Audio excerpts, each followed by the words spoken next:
Totoo palang babaguhin ka ng sama ng loob hanggang sa mawalan ka na ng gana at pakialam sa kanila.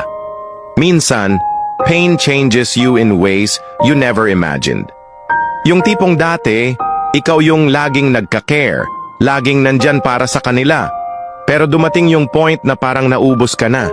Hindi dahil ayaw mo na, pero kasi napagod ka na sa paulit-ulit na sakit.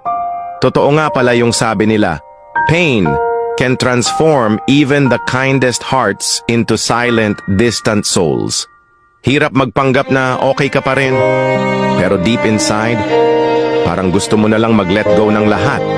Hindi mo naramdam ang dating excitement na ibigay ang buong sarili para sa iba.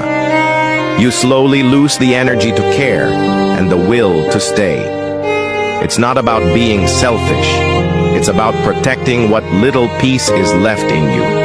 Kung minsan, ang paglayo ay hindi dahil galit ka. It's simply because you're choosing yourself for once. Sa dulo, you realize that walking away doesn't mean you love them any less. Mahal mo pa rin sila, pero mas mahal mo na ngayon ang sarili mo. Ang sakit ay hindi para manatili sa puso.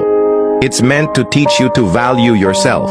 At kung sino man ang tunay na nagmamahal sa'yo, they will understand why you needed to let go. Remember, it's okay to choose you.